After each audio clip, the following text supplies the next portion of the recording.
सूर्य और चंद्रमा पर दाग हो सकता है, नीतीश जी पर नहीं है।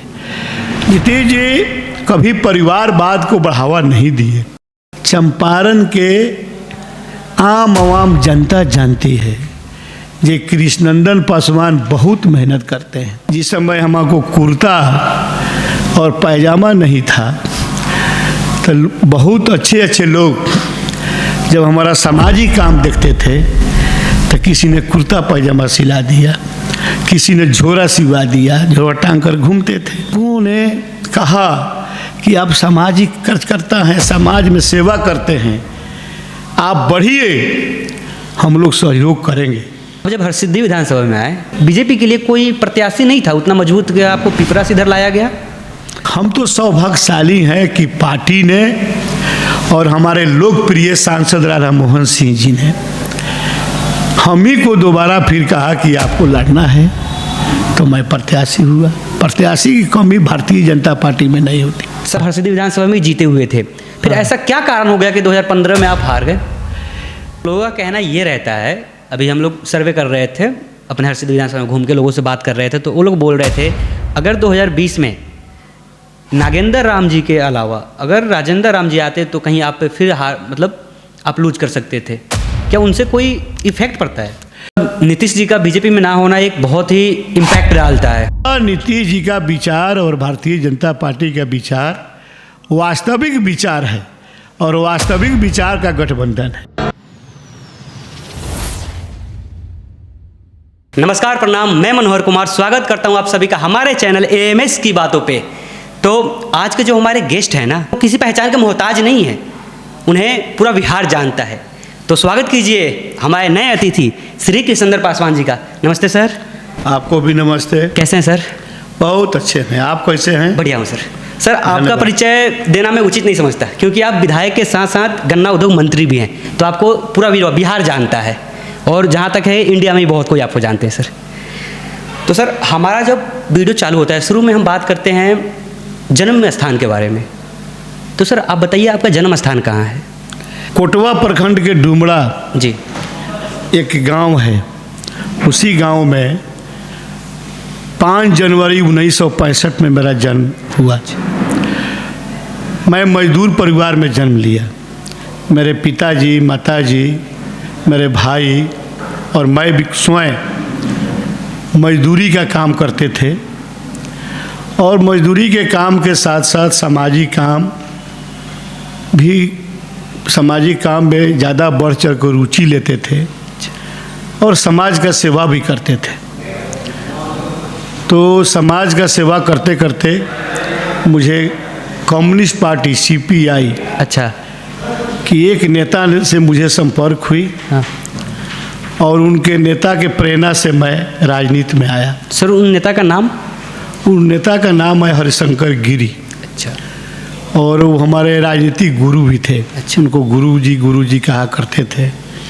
उन्हीं की प्रेरणा से हम 1984 में CPI का सदस्यता ग्रहण किए, और CPI के सदस्यता ग्रहण करने के बाद लगातार समाज का सेवा करना, पार्टी में बढ़ चढ़ कर काम करना और मजदूरी भी करना, और उस समय में पढ़ाई भी करना, मेरे जीवन का यही 4 प्रमुख लक्ष्य था, और हम काम करते रहे। सर आपके पिताजी क्या करते थे? शुद्ध रूप से मजदूरी करते थे, मजदूर थे। पहले तो बताए कि हाँ। हमारे पिताजी, माताजी, भाई साहब सब लोग मजदूर थे। आपसे पहले कोई राजनीति में था कि नहीं? देखिए, हमसे पहले हमारे बड़े भाई थे, जो मैं 14 बरस का उम्र में था तो उनका देहांत हो गया। वो CPI का राजनीति करते थे पंचायत स्तर पर, और उनके मरने के बाद CPI के नेताओं ने मुझे मेरे दरवाजे पर जाकर और ढारस बढ़ाने का काम किए थे। तब से मैं CPI के प्रभाव में आकर CPI का सदस्यता ग्रहण किया था। CPI से ही आपकी सर शुरुआत हुई है? हाँ, राजनीतिक शुरुआत CPI से हुई। CPI से हुई। सर जब आप पहली बार MLA का चुनाव लड़े थे तो क्या वो CPI से ही लड़े थे? CPI से ही 1990 में जी। पिपरा विधानसभा सुरक्षित विधानसभा था जी, और 1990 में पार्टी ने हमको टिकट दिया, लेकिन पार्टी टिकट दिया जी। लेकिन बाद में मेरा टिकट फिर किसी न किसी रूप में गठबंधन में पार्टी चली गई। लोक दल का उम्मीदवार हो गए सहदेव पासवान, और प्रदेश के नेताओं ने कहा कि अपना उम्मीदवारी हम वापस लेते हैं। तब तक हमारा नामांकन हो चुका था, हमको बैठने के लिए कहा गया था, लेकिन नामांकन हो चुका था तो हम बैठे नहीं, लड़े सीपीआई के उम्मीदवार के रूप में। और उस समय में बिहार स्तर पर जो गठबंधन का दौर चला था, लोक दल से उम्मीदवार थे सहदेव पासवान जी, उनके समर्थन में सीपीआई के नेता और तमाम लोग प्रचार प्रसार किए, लेकिन मैं चुनाव लड़ा और हमको 10,765 वोट उस समय में मिला। प्रथम बार में ही पहली बार चुनाव लड़े तभी 10,765 वोट मिले आपको। 765 वोट। तो फिर सर आपको हरसिद्धि में कैसे आए सर आप पिपरा विधानसभा से? अरे हरसिद्धि में तो बाद में हम आए जी। हम तो 2 बार चुनाव जीते पिपरा विधानसभा से। अच्छा। जब 90 में हम लड़ने गए, लड़े चुनाव, तब से मेरा पिपरा में रहना, पिपरा के गांवों में, खेत खलिहानों में, लोग से चौक चौराहों पर घूमते फिरते, लोगों से मिलते जुलते, हम लगातार पिपरा में अपना राजनीति शुरू किए। और तब हमको 2000 में हमको निर्दलीय चुनाव लड़ना पड़ा। अच्छा। और निर्दलीय चुनाव लड़े तो हम दूसरे स्थान प्राप्त किए।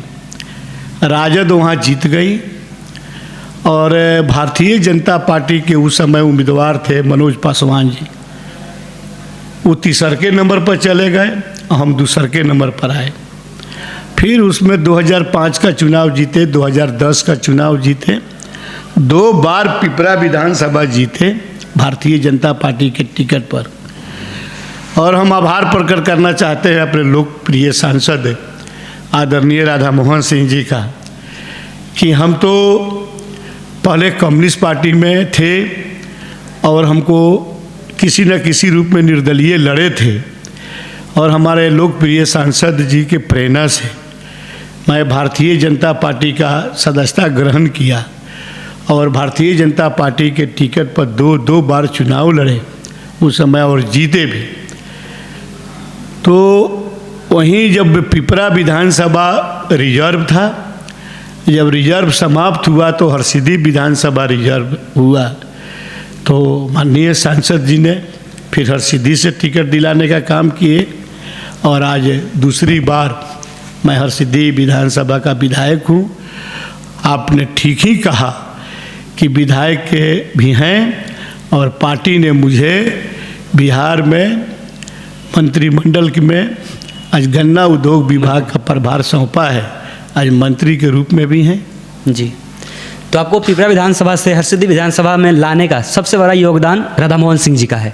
पिपरे में लाए थे हमारे। अच्छा, पिपरा में भी वही आपको लाए थे? पिपरा में ही हमारे लोकप्रिय सांसद, देश के कदावर नेता आदरणीय राधा मोहन सिंह जी के प्रेरणा से और उनके आशीर्वाद से, उनके द्वारा ही हमको भारतीय जनता पार्टी का टिकट दिलाया गया। अच्छा। और हम 2 बार पिपरा में जीते, और फिर जब रिजर्वेशन समाप्त हुआ, हरसिद्धि विधानसभा रिजर्व हुआ, मैंने बताया पिछले बार भी, अभी भी, तब यहाँ भी टिकट सांसद महोदय दिलाए, और यहाँ भी दूसरे बार विधायक हैं, यानी 4 बार के विधायक। 4 बार के विधायक हैं।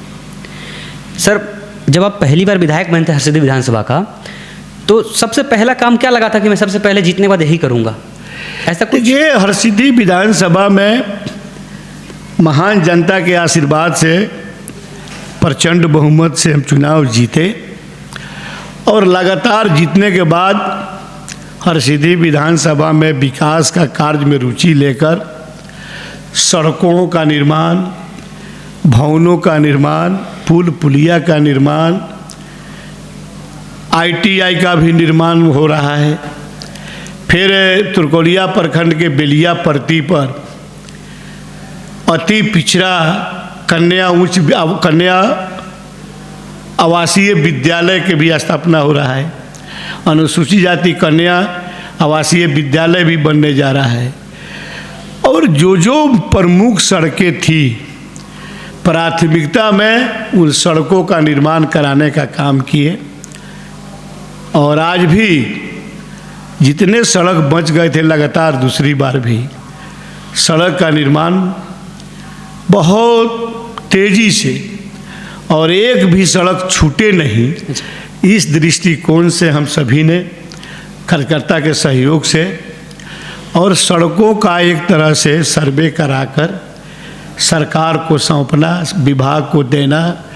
और आज हम सरकार का जो स्पष्ट मंशा है कि एक भी सड़क बचे नहीं, माननीय मुख्यमंत्री जी के नेतृत्व में, उप मुख्यमंत्री के नेतृत्व में वह सड़कों का जाल पूरे बिहार में बिछ रहा है। उसी अंतर्गत हरसिद्धि में भी सड़कों का जाल बिछ रहा है। सर, मैं आपके पर्सनल लाइफ पे आता हूँ। आपका किडनी ट्रांसफ़र हुआ है सर? जब आपका उस दौर में थे तो सबसे ज़्यादा आपका साथ कौन दिया था सर? देखिए, किडनी का ट्रांसप्लांट 2.5 बरस पहले हुआ जी। और हम कह सकते हैं कि जनता का दुआ और डॉक्टर का दावा दोनों काम किया। जनता का दुआ और डॉक्टर का दावा। और तो सर्वविदित है कि हमारी धर्म पत्नी जी राधा दी हमको किडनी दी। अच्छा। और किडनी आज आप सभी का और जनता का आशीर्वाद से पूरा सक्सेसफुल हुआ। किडनी ट्रांसप्लांट कराने के बाद जो प्रिकॉशन लेना था 4 महीना, वहीं लिए। आज पूरा का पूरा मेहनत करते हैं। यूँ कहिए कि 24 घंटा में 18-20 घंटा हम खटने का काम करते हैं, कोशिश करते हैं कि हम मेहनत करें। आजकल तो लगन का दिन है। पार्टी का कार्यक्रम भी लागू करते हुए लगन में पूरा, जब 10 बजे दिन में निकलते हैं तो 3 बजे भोर में आते हैं। मेहनत में कोई कमी नहीं। और डॉक्टर का दावा ऐसा है कि किडनी का रोग का कोई हमको दिल में अंदर महसूस भी नहीं होता है कि हमारा किडनी ट्रांसप्लांट हुआ है। 3 माह में जब जांच कराते हैं किडनी ओके है। तो ये हमारे महान जनता का दुआ और डॉक्टर का दावा काम किया। सर, जैसे कि आप एकदम मध्य परिवार से आते हैं, एकदम गरीब परिवार से आते थे, तो जब आप राजनीति में आए तो घर वाले क्या बोल रहे थे? मम्मी पापा तो मना किए होंगे, क्यों इस समय पढ़े हुए हो, पढ़ो लिखो, अपना नौकरी करो। देखिए, आप मध्य परिवार मत कहिए जी, शुद्ध रूप से गरीब परिवार। अच्छा। पहले भी मैं बता चुका कि मेरे पिताजी, माताजी, भाई साहब, मैं भी मजदूरी करते थे। पिताजी, माताजी सब लोग मजदूर थे। मैं भी उन लोगों का सहयोग करता था, कभी कभी मजदूरी करने हम भी जाते थे। और उस समय का दौर था। लेकिन गरीबी कोई बाधा नहीं होता है। जब आदमी को जज्बा, जुनून आगे बढ़ने की होती है, ललक होता है, तो निश्चित तौर पर समाज का सहयोग और समाज का मदद मिलता है। तो हम यहाँ तक पहुँचे हैं। गरीबी तो बाधा बहुत नहीं बन पाया जी। हम अपना सामाजिक काम जब करते थे तो लोगों का सहयोग और लोगों का आशीर्वाद भरपूर मिला। और बड़े बड़े लोगों के द्वारा प्रेरणा भी दिया गया कि आप चुनाव लड़ो भाई, विधानसभा का हम लोग साथ हैं। और जनता के आशीर्वाद से ही चुनाव हम लड़े। और लेकिन उसी तरह आज भी गरीबी जो झेल कर आता है ना जी, वह भूलता नहीं है। आज भी हम गरीबों के बीच में दिनचर्या अपना बिताते हैं। और गरीबी झेलने में हमको जो याद आता है ना, तो एक तरह से लगता है कि गरीबी तो अभिशाप है ही, और गरीबी कोई जीवन में आगे बढ़ने से बाधा नहीं हो सकती है। बशर्ते कर्मठ होना चाहिए, काम करने की ललक होनी चाहिए और सामाजिक कार्यकर्ता होना चाहिए। जब समाज का ताकत, लोगों का आशीर्वाद आपको प्राप्त हो जाएगा तो आपको लगेगा नहीं कि हम गरीब हैं और गरीबी के दलदल में हैं। लोगों का आशीर्वाद से आप आगे बढ़ जाइएगा। वही काम मेरे साथ हुआ। लोगों का आशीर्वाद, समाज का ताकत, सामाजिक काम करते थे, बड़े बड़े लोगों ने आशीर्वाद दिया, सहयोग किया। हमको याद है जिस समय हमको कुर्ता और पैजामा नहीं था तो बहुत अच्छे अच्छे लोग जब हमारा सामाजिक काम देखते थे तो किसी ने कुर्ता पैजामा सिला दिया, किसी ने झोरा सिवा दिया, झोरा टांग कर घूमते थे। किसी ने कोई हमको 150 रुपया दे दिया। उस समय में 150 रुपया का बाबू महत था जी। और लोगों ने कहा कि आप सामाजिक कार्यकर्ता हैं, समाज में सेवा करते हैं, आप बढ़िए, हम लोग सहयोग करेंगे। और वही हुआ। तो गरीबी हमको बाधा नहीं बन पाया। सर, आप जब हरसिद्धि विधानसभा में आए, बीजेपी के लिए कोई प्रत्याशी नहीं था उतना मजबूत कि आपको पिपरा से इधर लाया गया? नहीं, भारतीय जनता में प्रत्याशी की कमी नहीं होती है जी। प्रत्याशी यहाँ भी थे जी, लेकिन पार्टी जो फैसला करती है जिस व्यक्ति के ऊपर जो हमारा प्रत्याशी यही होंगे, तो पार्टी का फैसला ही सर्वोपरि होता है। अच्छा।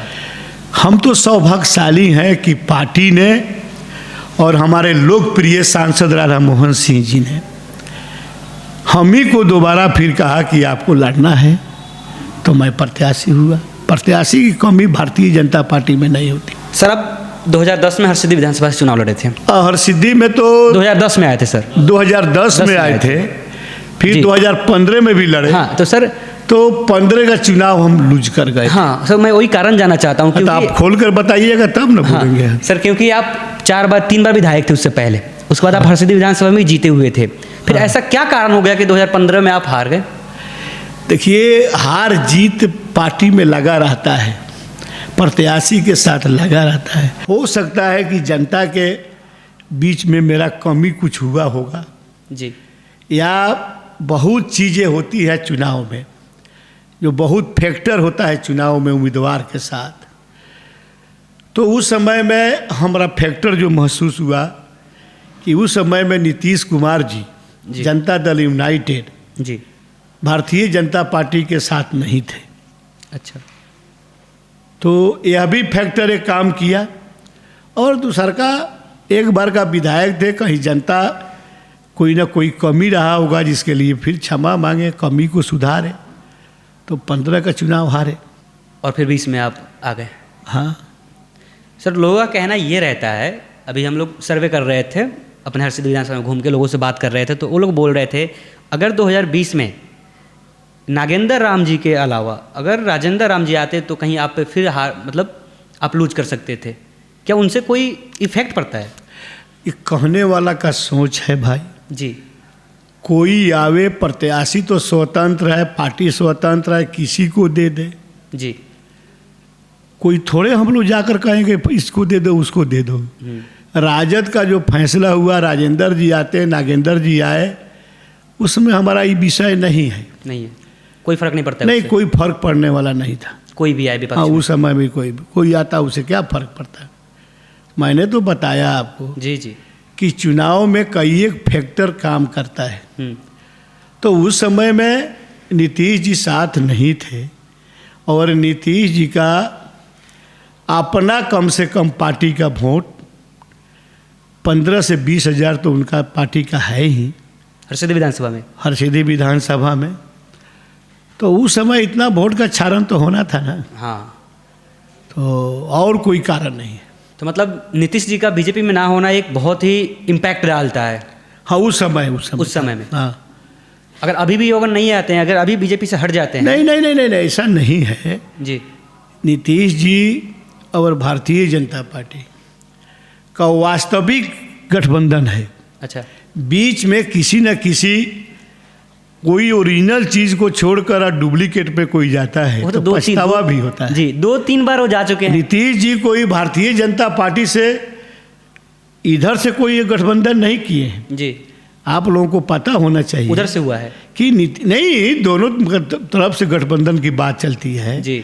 नीतीश जी जो हमारे देश के प्रधानमंत्री अटल बिहारी वाजपेयी जी थे, उस मंत्रिमंडल में नीतीश जी कृषि मंत्री थे भारत सरकार का जी। रेल मंत्री भी रहे हैं।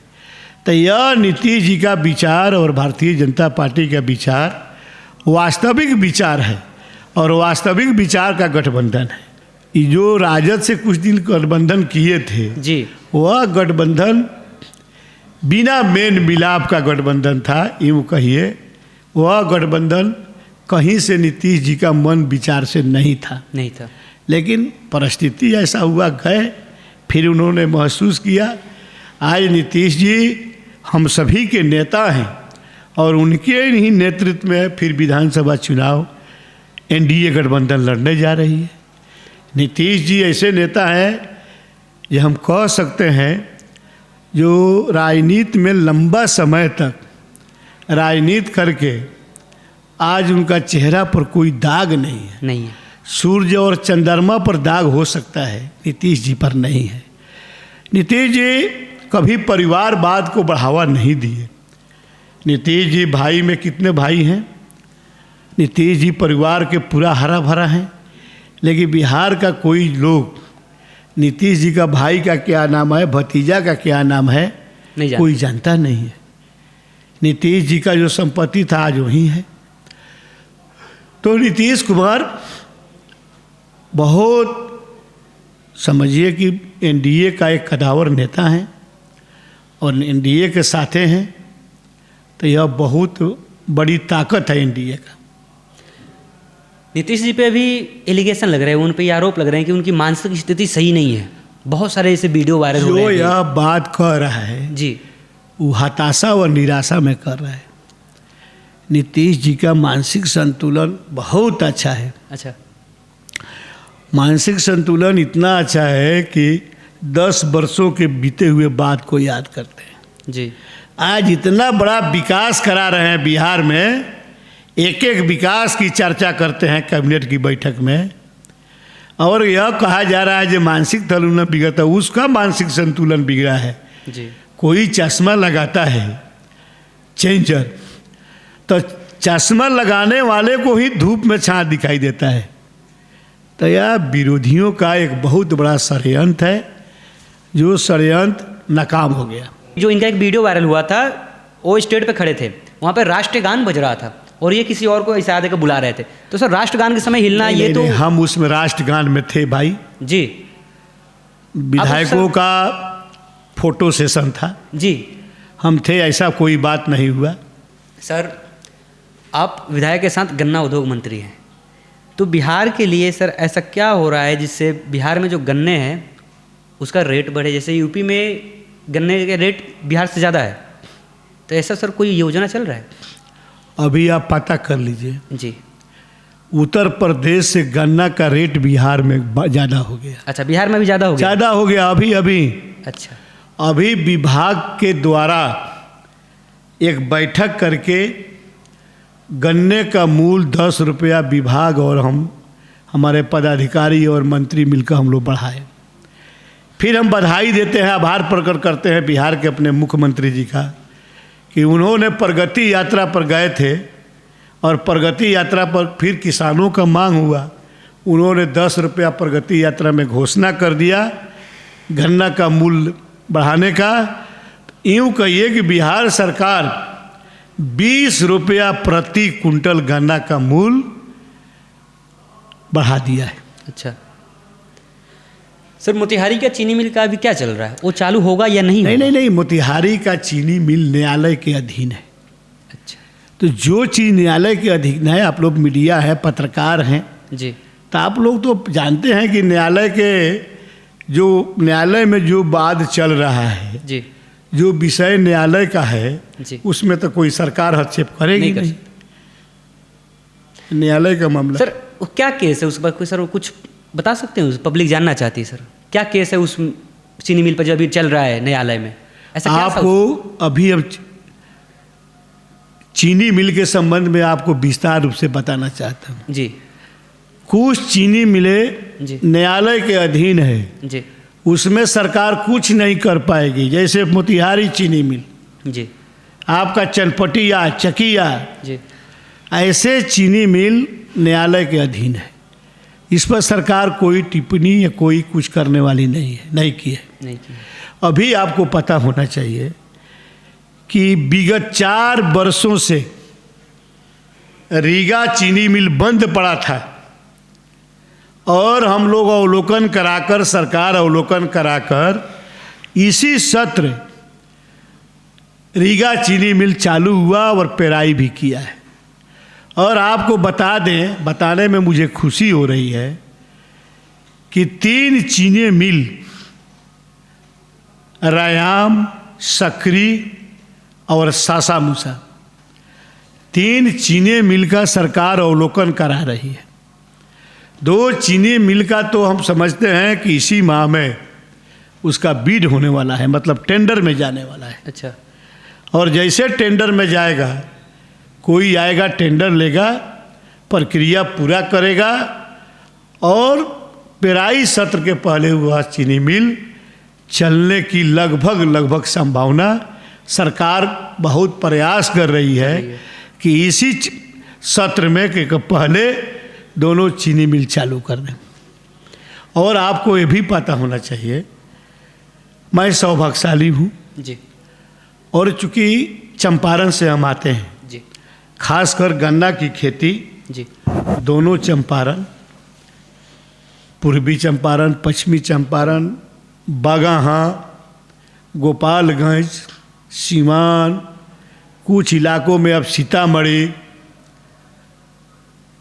तो इन इलाकों से हम आते हैं। अच्छा। गन्ना किसान का दर्द भी जानते हैं, कितना गन्ना किसान मेहनत करते हैं, खून को पसीना बनाकर अपन निकालते हैं और उनको बहुत कठिनाई होती है, अधिक लागत होता है।